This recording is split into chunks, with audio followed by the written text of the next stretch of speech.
Hello, everyone. I'm Libba Beecham, director of the Cottrell Digital Studio here at the Northeast Georgia History Center, and your host for today's mini-doc, The Fadeless Photographer. Today, we are going to explore the history of early photography and provide a sneak peek into our special exhibit, The Fadeless Photographer, which showcases portraits, equipment, primary documents, and other artifacts from N.C. White and N.C. White Jr., who were father and son photographers in Gainesville, Georgia in the late 1800s and early 1900s. Now, this special exhibit is on display now at the History Center, so we hope that today's program will spark your curiosity to learn more about this fascinating piece of local history and the ways in which we are preserving this remarkable archive of folks from all walks of life who were photographed at the N.C. White studio. But before we take a look at the exhibit itself, we're going to learn about early forms of photography with Professor John Morris, Associate Professor of Photography at the University of West Georgia. Well, hello, everyone. I'm Libba Beecham, director of the Cottrell Digital Studio at the Northeast Georgia History Center, and today I'm here with Professor John Morris, Associate Professor of Photography at the University of West Georgia. Professor Morris, thank you so much for joining us today. Well, thank you for having me. I'm looking forward to our discussion.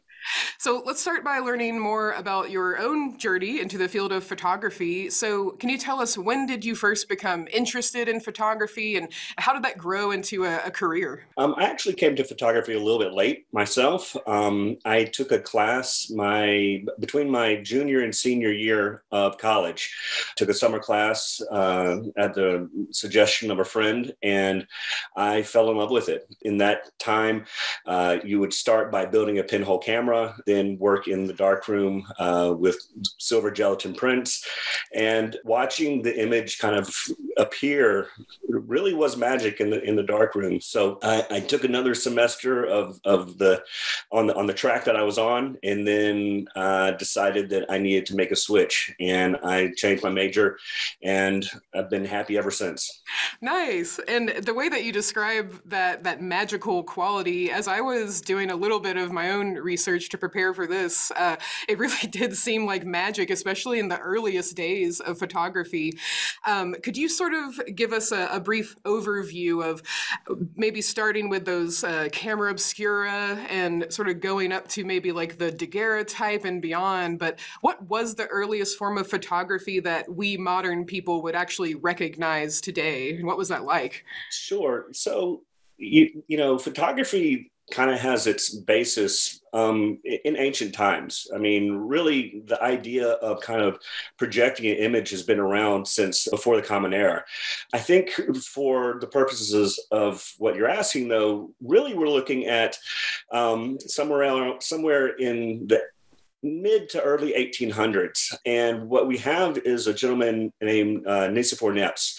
He was a Frenchman. He was an inventor, and he was actually very interested in lithography. And he did some early experiments trying to figure out how to make plates quicker. He discovered that basically asphalt was light sensitive. So he did some experiments with asphalt and was actually able to record an image with a camera obscura. And a camera obscura is basically a box with a small opening in it that allows light to pass through, which then can project an image. And this is because of pinhole optics. And as I was saying earlier, pinhole optics, the idea of that has been around since about 500 BCE. It was first written by a Chinese philosopher named Mo-Ti. So we've known about the idea of projecting an image for a long time, but it was the capturing of an image which proved to be difficult. The first one person to do that was Niepce. But Niepce didn't really make an image that we would call necessarily photographic in the way that we think about photographs. It was basically a view from his window at Le Gras. So he was French, and he basically set his camera up and shot out his window. The exposure took about 8 hours. Yeah, not really the speed of light, if you will, right. The way that we think about it in photography these days. So the next real big breakthrough for photography happened with, and you mentioned him, Daguerre. Daguerre learned about Niepce actually and reached out to him. And after a couple of years of back and forth, convinced Niepce to basically go into a partnership with him. And together, they started to research more carefully the ways of making an image. Ultimately, Daguerre was able to figure out that by basically taking a plate, a copper plate, covering it with silver, letting that kind of set up, basically silver plating, if you will, buffing that out to the point where it is a mirror shine that if you were to add basically an iodine fume to it, that you would create silver iodine. And there you have something that actually is light sensitive. He then put that in a camera obscura and he took an image. By accident, he figured out that if you added mercury, basically a heating of mercury, so mercury gas to that process, you would then process out a latent image that had been formed, and you only have an image. So basically, the first real kind of photographs that we think of as being photographic would have been by Daguerre, Louis Daguerre in France. And he basically shared this with the world in 1839. The French government found out about what he was doing, and they basically said, we'd like to give you a pension in exchange for your invention. And what we'd like to do is release it to the world. We would like to give this as a gift to the world. And that's what happened. Now, the thing about Daguerre's process is that it's definitely photographic in the way that we think about a visual. So it is a beautiful, beautiful image. It's on metal. So you're looking at a metal plate. Typically, they're in a little case, glass on them. And the detail is exquisite. It will rival the detail of things that we see today. But they are chromatic. They are, monochromatic. So they are black and white. The other thing that's kind of interesting about them is that they will show a positive and negative at the same time on the plate, depending upon how you're looking at it. So because it's on this basically shiny mirror, if you have the mirror being reflecting white light, bright light, basically you'll see a negative. But if you take it into a darkened room or a place that has a dark background, the negative then will flip and become positive. And it's really extraordinary. And the magic of a daguerreotype really is holding it in your hands. But that's one of the kind of things that's interesting about it as well, because you can't make reproductions of them. You can't copy them, in other words. You can't make a second one. When we think about photography and what photography is, one of the important attributes of it is that idea of reproducibility. So we have daguerreotype made by Daguerre in France. We also have another process that's being developed at the same time. And this is actually happening in England by a gentleman named Henry Fox Talbot. Now, Fox Talbot was someone that was actually experimenting with paper. Instead of using metal, he was using paper. And what he's doing is he was actually using sodium chloride, coating paper with that. He'd then add a silver nitrate, which would make a silver chloride, which again is light sensitive. And at that point, he could make an image with it. Now, the thing that's kind of interesting about Fox Talbot's process is that it would create a really kind of grainy and ghostly looking image. So it didn't have the same kind of detail and qualities that we think of as being necessarily photographic today, because they look more like drawings. They look more like charcoal drawings, if you will. So you had these two different processes that were being kind of invented at the same time. They both had different elements of what we think is photographic in a more modern sense, but they both had small limitations to them compared to what we think about today. I mean, photography really is the story of innovation, and it's an exciting story. It certainly sounds like it. I mean, you've got, I try to take myself back to that time in some way to just think about how magical, like you were saying, that must have been, and how much trial and error had to be involved. And during that trial and error, there were probably a lot of hiccups per se, or some challenges. I mean, was the process dangerous in any way, or what were the most common challenges of early photography? Sure, and you're absolutely right, and you allude to it. It was dangerous. You were using heavy metals, and silver nitrate, for example, is a metal, a heavy metal. If you were to get it in your eye, perchance, you could end up blinding yourself. If you have heavy exposure to it, it can damage your kidneys and liver.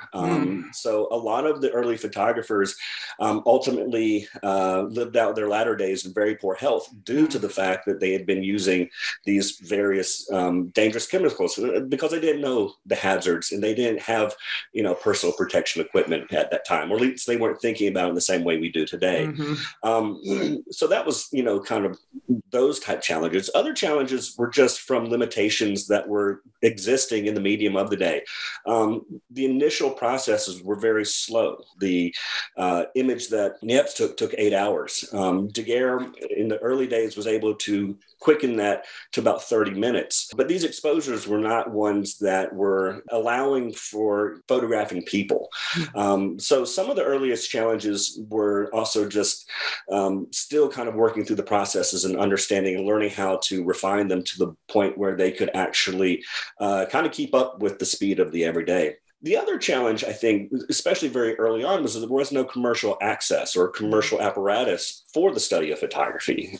It wasn't until the late 1800s that we have our first kind of college course that's teaching photography. So photography was around 60 years, being kind of going through the trial and errors before we actually ever kind of instill it in the education system. So I think that just thinking about what would it take to learn photography? You'd have to be educated, right? To understand the different kind of chemistries that you're using. You'd have to have some amount of resources to actually then purchase the camera obscura, purchase, the chemistries. Typically, it was all learned by, apprenticeship or going and meeting someone who knew how to do it. The daguerreotype process was published. All these processes were published in scientific journals of the day.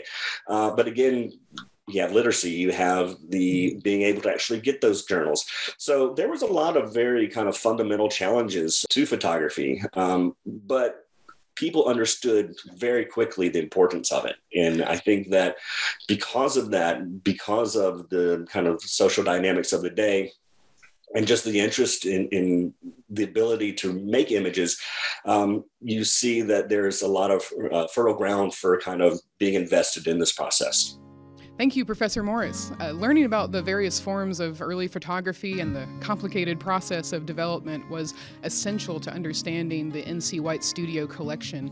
Many of the negatives that we have in our collection are glass plate negatives or nitrate negatives, which require special care for preservation. Our collection consists of thousands of these negatives, and it really is by chance that we have been able to acquire them. So to tell you more about how these negatives were discovered and why they are so important to preserve, we're now going to hear from Ken Cancelosi, a historic photograph and negative collector who was the catalyst for this project.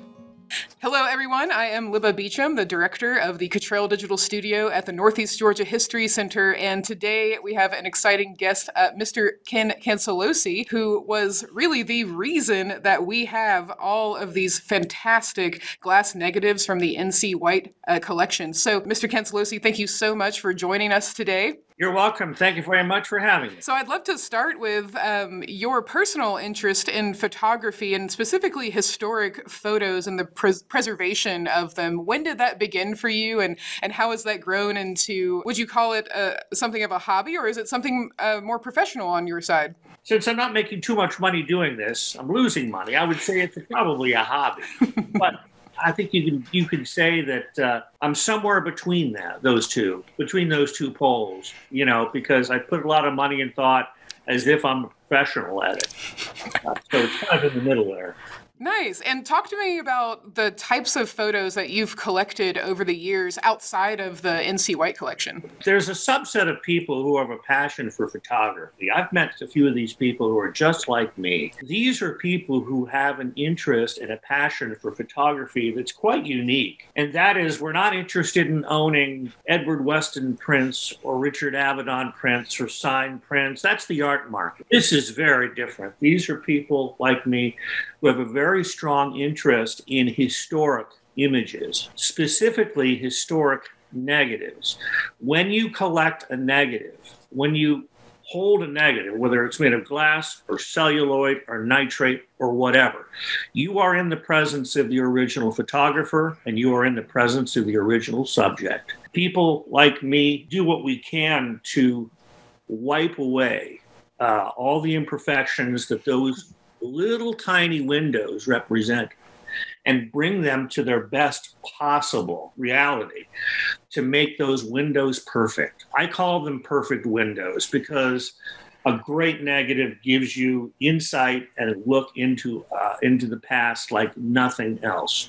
Absolutely. And, the fact that you mentioned there's something so different about the quality of having the glass negative that that photographer actually touched, actually used in their studio, rather than a reproduction of that image. So how did you come across these negatives from N.C. White's original studio? Where were they, and how did you find them? On eBay. The owner of the collection, his name was Bill Riley, a lovely, very lovely man who worked with me. He was selling them on eBay. And what happened was he was trying to call attention to this remarkable collection because he had pretty much the entire realm of N.C. White work from the 1890s all the way to the 50s in its various forms, from nitrate negatives to glass negatives to safety film. He had it all. And so he was trying to draw attention to his collection, and it worked. He got my attention. I was on eBay doing what I do most of the time, which is searching for images.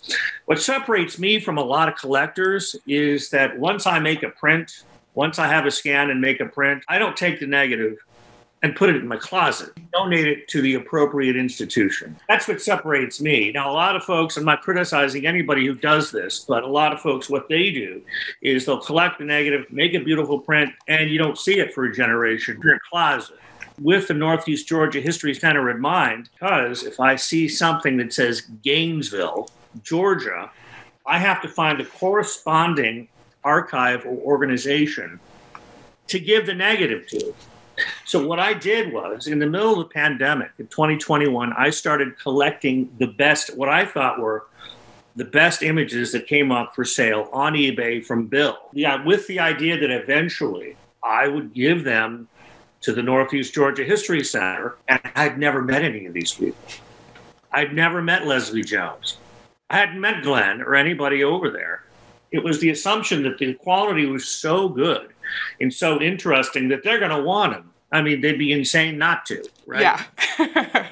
So what I tried to do was to amass enough of the collection so that I could represent the artist at work. And what was wonderful about these images was N.C. White, whatever his personal attitudes, he was very democratic about who he shot, about who he took pictures of in his studio. And we've got this wonderful cross-section of subjects from the turn of the last century. That's everybody from African Americans to white people of various classes, from the top to the very bottom. Mm-hmm. He had clothes that he would hand to people who wanted to put their kids in particular clothes. He had the whole thing, and that business went on for a good 60 years. What do you want people to take away when they visit the N.C. White exhibit and get to see all of these beautiful photographs from people of all walks of life? What do you hope that they appreciate or learn from the collection? First of all, the design of the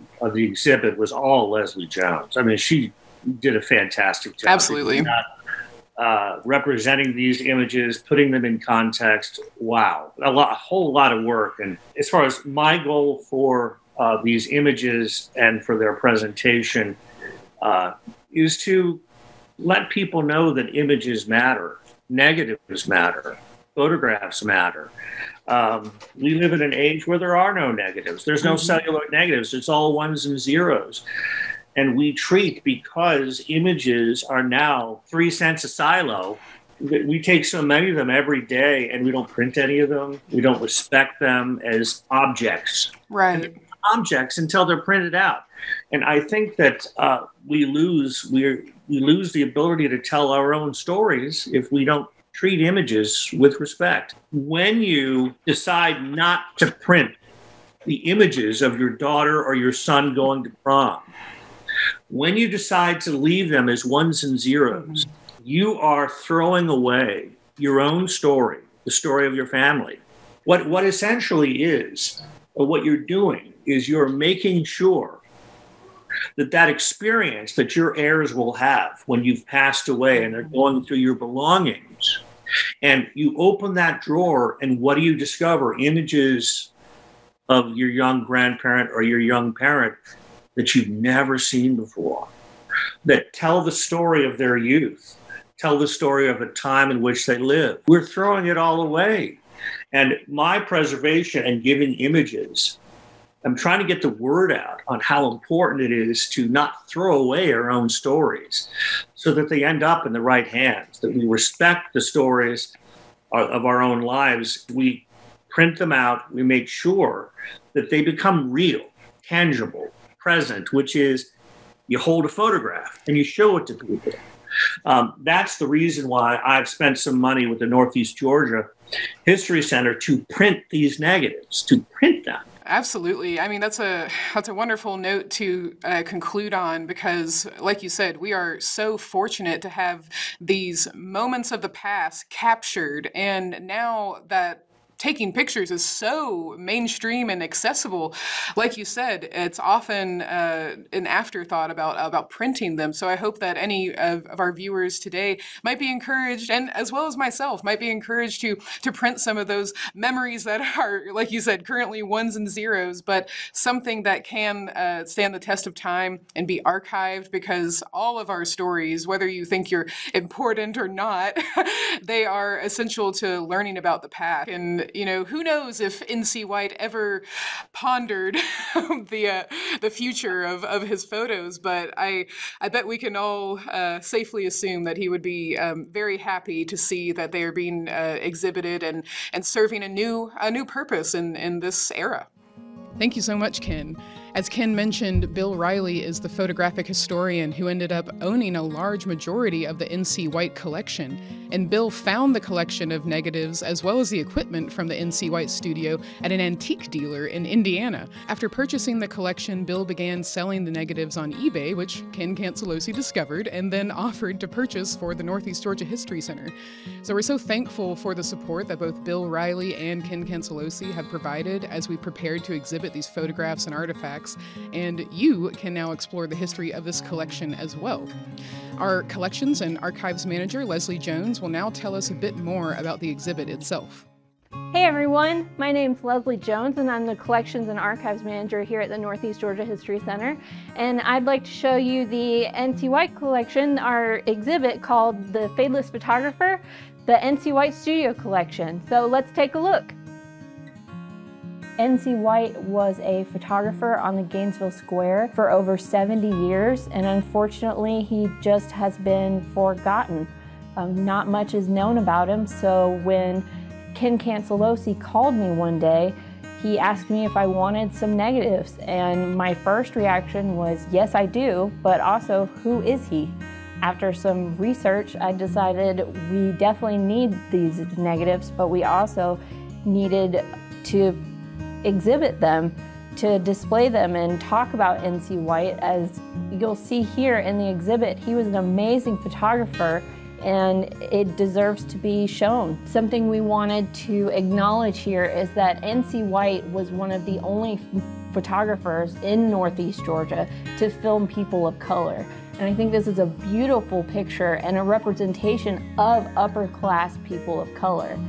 Something also absolutely fascinating for the time period was N.C. White Jr. had clothing racks where anybody from any class and any color could go and use the clothes. So someone from a working class could use these dresses that were very expensive and use them for the portrait, put them back on the rack, and someone from a person of color could use the exact same dress. They were not segregated, and I think that's an absolutely fascinating piece of history that N.C. White Jr. left for us. If you look at some of these portraits, they are wearing the same clothes as white people. Also, if you look at the wall, each of the portraits have a number next to them. This is because we want to identify them. So if you recognize someone on the wall, say number 20, then you would tell us who those two women are so we can identify them for our archives. We have been successful a couple times with this, and hopefully we can more in the future. Bill Riley is incredible. He is the gentleman that had all of the negatives to begin with. He not only donated over 20,000 nitrate negatives, but he also let us use his camera for the exhibit. This here is NC White's glass negative camera, and Bill Riley let us use it for the exhibit. I can't say enough about Bill Riley. He's an incredible man, and without him, this exhibit wouldn't be possible. NC White's studio was on the Gainesville Square, and unfortunately, it was destroyed in the 1936 tornado. So while it was being rebuilt, it was relocated to a different area until it could be rebuilt actually in the exact same spot that it was before the tornado.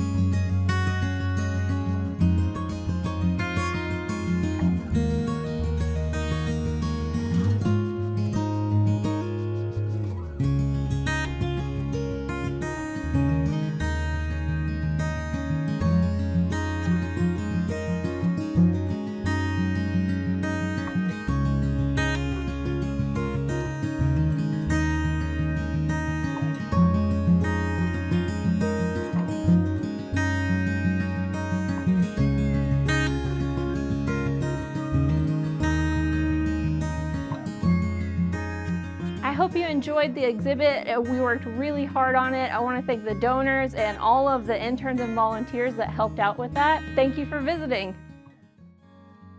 Something that was really special to discover was the work of Robin Clark of Memory Lane Photo Restoration in Savannah, Georgia, who has beautifully colorized and restored images from the NC White collection, some of which you can view in our exhibit. So thank you so much to Robin Clark for sharing your work with us and bringing these photographs to life. You can see more of Robin's work on the Memory Lane Facebook page. We appreciate you joining us today for this mini documentary, and we look forward to seeing you at the Northeast Georgia History Center soon to see these incredible photographs for yourself. And we also encourage you to take a look through those hundreds of photos on your phone and print a few for safekeeping, because you never know if you may be the portrait exhibited in a museum one day. If you enjoyed today's program, be sure to subscribe to us on YouTube, follow us on Facebook and Instagram for all the latest updates at the History Center. Take care, everyone.